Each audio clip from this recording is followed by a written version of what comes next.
Y'all, Jones Dairy Farm, located in Fort Atkinson, is a standout. They do premium meat manufacturing, making dry-aged bacon, naturally smoked hams and Canadian bacon, all-natural sausage, and a new no antibiotics ever chicken and pork meatballs. It's a 7th-generation family-owned and operated farm who's been making breakfast better since 1889. Learn more at jonesdairyfarm.com. That's jonesdairyfarm.com.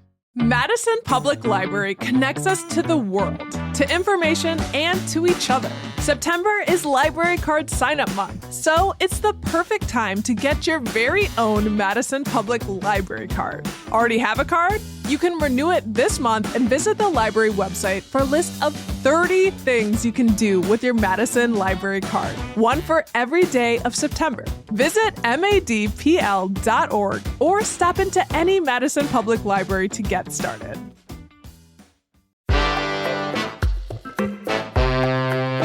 Today on CityCast Madison. It's the Friday News Roundup, and this week I'm joined by Madison Minute's newsletter editor, Rob Thomas. The University of Wisconsin has received a $75 million gift to help construct a new engineering building. Meanwhile, Madison Mayor Satya Rhodes Conway has proposed a record-breaking 2025 capital budget. And you've heard of Burning Man. Now get ready for Freezing Man. The next generation of the Joey's Song fundraiser is coming in January. It's Friday, September 13th. I'm executive producer Haley Sperling in for Bianca Martin, and here's what Madison's talking about.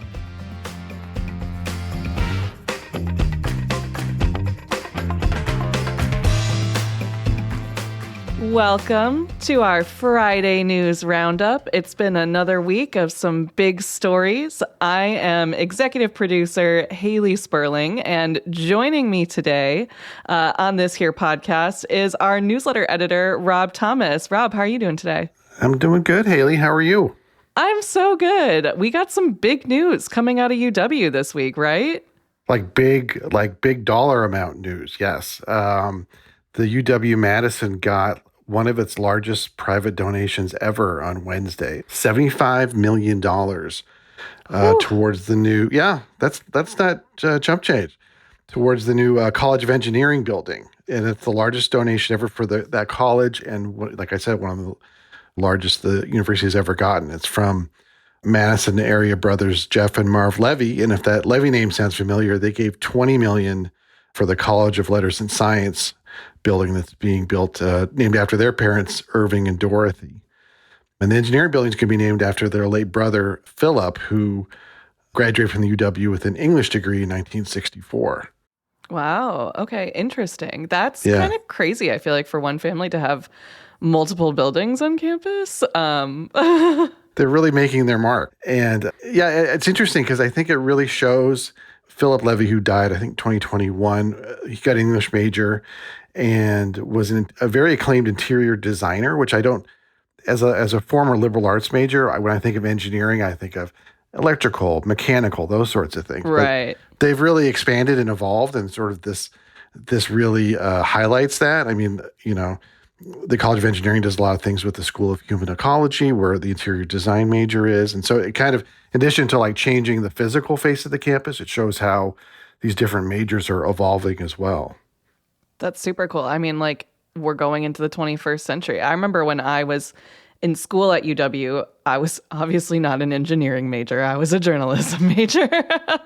But for some reason, I had like some social sciences class in engineering hall, and it was not a fun building. It was kind of scary in there, and it was very much like, I think there's probably asbestos, and I don't really know. I don't want to dig too deep into it, but that's good because I feel like if anything on campus needs to be like state of the art, it should be the engineering building. If you're hoping to attract engineering students, you want a building that doesn't look like it's out of the dark ages, for sure. Yeah, exactly. And I think you might remember that like there was a sort of a tussle about this project with the state legislature because the business community really wanted it for that reason, to support the next generation of students.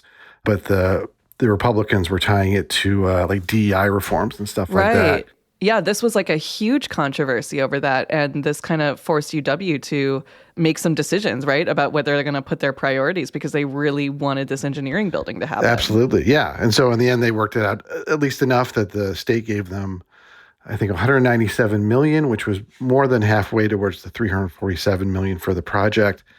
And then the university is supposed to come up with 150 million. And I think with this donation, I think they're at 110 million. Okay. So they're getting there. Yeah. Yeah. And it's supposed to break ground next year and then be completed in 2028. So it's a changing campus. I mean, it's all different than even when you went to school there. Oh my God, right? And now even like I walk around campus and I'm like, oh, I feel old. But that's exciting. Yeah, it's a crazy amount of money to be able to give away. So good for these people to do that. I can't really fathom that. If you got it, I guess, right? Yeah. I mean, they're building a legacy, right? Yeah, it really is. It really is something massive. I remember the quote saying, well, we're not engineers, but we're engineering a great campus or something was the quote from one of the brothers, I think. And they do seem and they do seem really invested in the university. And, like I said, the other building is named after their parents, and this one's named after their brother. So it really is a sense of, I think, for them giving back in a really big way. That's awesome. It's like a whole family affair. And there you go. Just, hopefully it'll bring some exciting students, some exciting innovation. I mean, we always talk about Madison being a hub for startups and a hub for big ideas. And I think a lot of that does start on campus, right? Absolutely. Yeah. Well, we've got a few more big dollar items to get into in our conversation here. But before getting into any more news, let's take a quick break.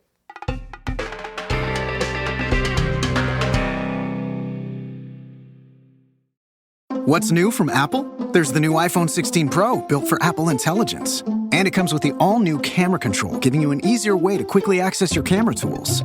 The new Apple Watch Series 10 has our biggest display and our thinnest design ever. And this? It's the sound of active noise cancellation, now available on one of 2 new AirPods 4 models. So quiet. Check out all of the new products and new features at apple.com. You can even buy yourself something new. See apple.com for product availability updates. Apple Intelligence coming this fall. This episode is brought to you by Ring. From package deliveries to lonely pets, Ring cameras and doorbells make it easy to check in from anywhere, right from your phone. Be there with Ring. Learn more at ring.com. All right, so we are back and we are talking money. We are talking budgets. Earlier this week, Madison Mayor Satya Rhodes Conway released her 2025 Executive Capital Budget and the 6-year Capital Improvement Plan. And just like that record-breaking UW donation, this is a record-breaking $418.3 million plan that prioritizes spending on infrastructure projects, a north-south BRT line, and some new public buildings, which is exciting. For context, the capital budget, which is what we're talking about right now, that funds like large-scale projects like construction and maintaining our infrastructure, so roads and parks and sidewalks, and it also funds the purchasing of like major equipment. And its funding relies heavily on borrowing, tax districts, and grants, a lot of grants from the federal government specifically. Meanwhile, the operating budget, which is what we've kind of been talking about in the news for what seems like forever, funds the day-to-day needs of the city's employees. So materials, supplies, paychecks, and all that stuff that's required to keep the city running. And the mayor is expected to release the 2025 operating budget in October. But of course, there's going to have to be a couple of versions of that budget, one if a referendum passes and one if it doesn't. So we'll be keeping an eye on that. But back to this capital budget. What's in this budget anyways? It is a 288-page document. So safe to say there's a lot. There's a lot of details. People are thinking this through. But some of the highlights include replacing the aging infrastructure on Regent Street and making stormwater upgrades. And the city says that they're going to do this stuff at the same time, and doing that simultaneously will save money because they only have to dig into the ground once. And that'll also be nice for folks that live over there because I can bet it's going to be a mess to deal with, to put slightly. But if you only have to do it once rather than twice, hopefully people can kind of like deal with it and move on. I remember when they were doing all of that resurfacing over on Monroe Street, and that was just like, whew, that was not fun. I don't know. You remember that, Rob? I do. I remember, yeah, and businesses there were not happy about it. So you think about, how many ripple effects when they do a road project like that affects residences and businesses around it. Exactly. So they're thinking that only digging once will make things a little bit better. Aside from replacing infrastructure over on Regent Street, the city also wants to construct a South Point Road public works facility. So over on the far west side, that would house like garbage trucks, snow plows, lawn mowers, street sweepers, and all of those other like city vehicles that serve the far west side, because it is a growing neighborhood and a growing area. And the mayor says that this will save roughly like $500,000 in fuel costs. So rather than like city people having to drive from, their current spots over to the far west side, they'll just be there already. I'm hearing a lot of, but no, this will save money sort of justifications for all of this. Is this, yeah, you think maybe because we got a referendum coming in November as well? I think that's kind of it. That is the big kind of theme, right?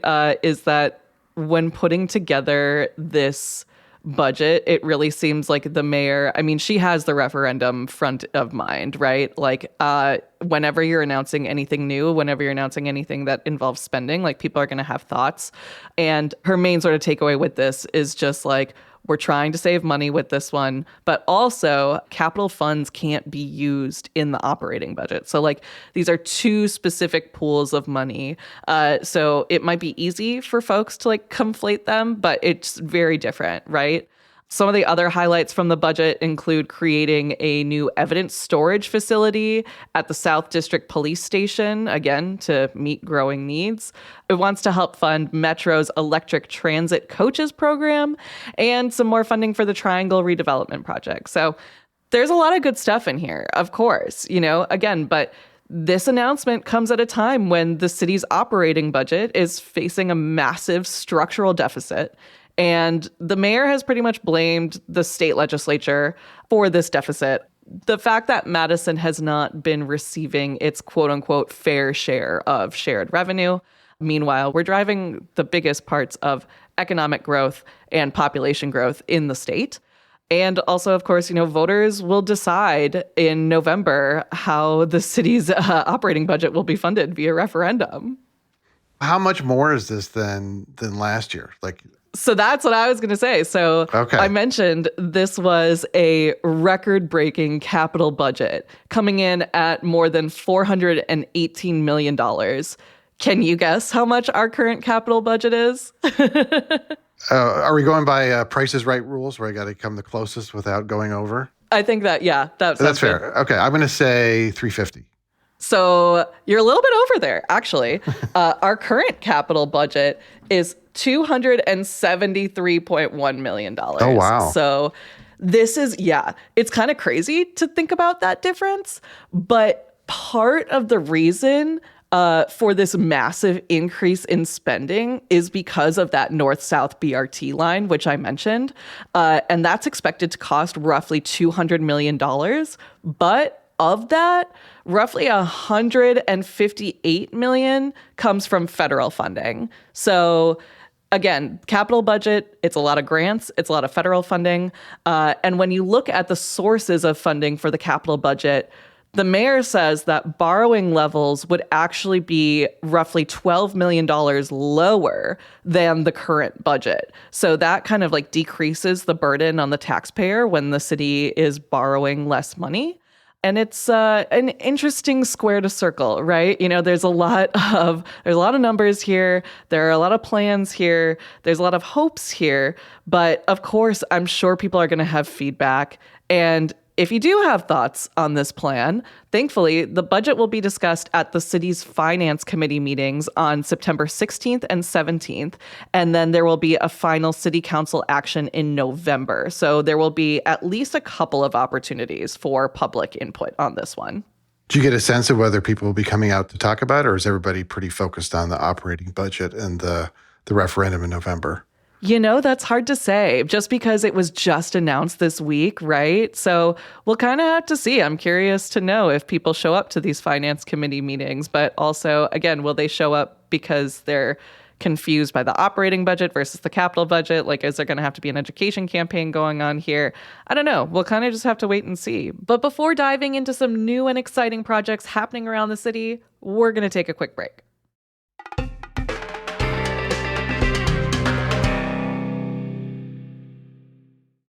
Overnight, Duncan's pumpkin spice coffee has sent folks into a cozy craze. I'm Lauren LaTulip reporting live from home in my hand-knit turtleneck that my Nana made me.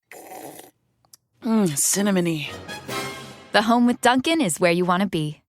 All right, and we are back, and there are some big new and fun happenings in Madison coming this winter. Rob, what's going on? Yeah, so I've lived in Madison long enough that like the months of January and February were like pretty dead as far as the live music scene because the students weren't back and it was winter. But I feel like we have Flannel Fest, we have the festivals that go on at the Majestic and High Noon, like Punk Fest and Bluegrass Fest. I love those. So yeah, they're great, and they really tide you over until through the winter. But like. You've heard of Burning Man. Now we're going to get something called Freezing Man, the Freezing Man Festival, which is going to be a new 4-day music festival at the Majestic and the Sylvie in Madison from January 8th to January 11th. And it's actually kind of the next step of the Joey Song benefit concerts. Okay. So just to back up, Joey Song is a charity that a guy named Mike Gamal, who I think he's been involved in the Madison music scene for years. I think he was manager of Headliners back on University Avenue back in the day. Oh, wow. Yeah, so he started it. His 5-year-old son, Joseph, died of an epilepsy-related disease in 2010. And so he started this charity to support epilepsy research and related disease research. And it started pretty modest. I remember when it was largely compilation CDs he put together. He was good friends with Butch Vig of Garbage, and he has some music contacts and would get people to send tracks. And it just evolved every year. Like you would see the CDs would get bigger and bigger artists, and then it jumped to these live music shows, first at the High Noon. And they've become these huge things that I went to the one at the Sylvie in January. It was sold out. They raised like $350,000. And it's these all-star jam sessions with like members of Against Me, Fountains of Wayne, Portugal the Man, the Silver Sun Pickups. And it just keeps growing and growing. Like every year, like people come back and they bring a few more people. So I think I sort of got the sense in January they were getting to the breaking point of having just one show. Yeah. And so they decided now to have 4 shows across 4 days. And the Silver Sun Pickup will play a full show.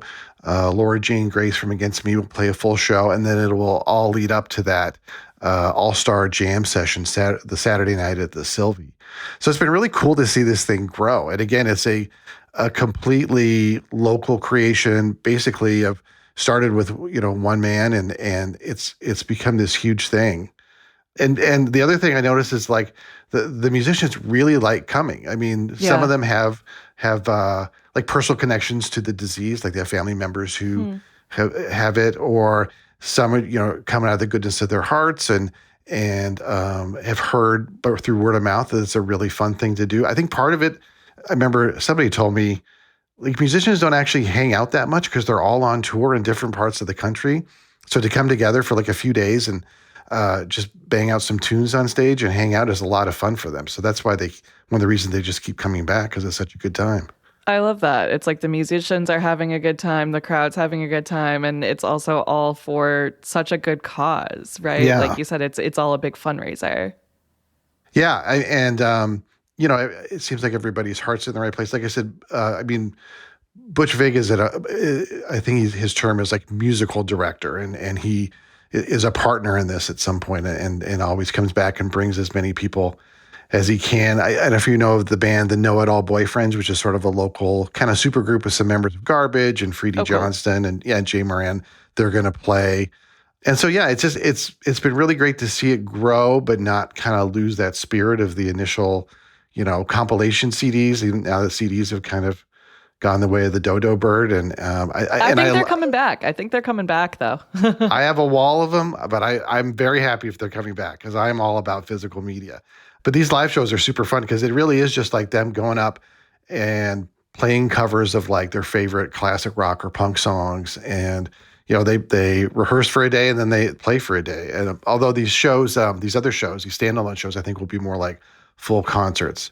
Oh, cool. Yeah. And so tickets, I think, are on sale today through the venues as well as joeysong.org. And Yeah, that's awesome. And also, again, just really cool for the Madison community to be able to participate in that. And Madison does just have so many strong music roots, right? We've got smart studios where everyone loves to talk about Nirvana and Garbage and Butch Vig.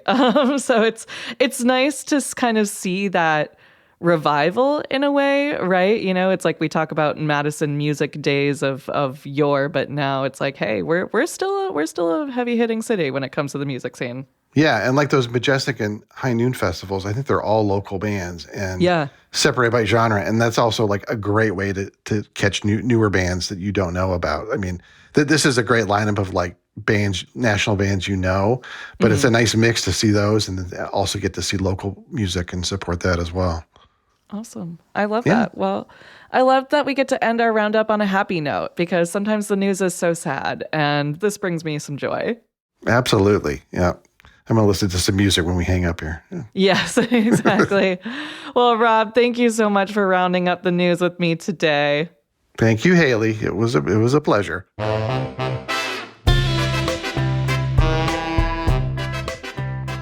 That's all for today here on CityCast Madison. I'm executive producer Haley Sperling. We're produced by Phil Circus and Elizabeth Kama. Bianca Martin is our host. Our theme music is by Carl Christensen. Rob Thomas is our newsletter editor.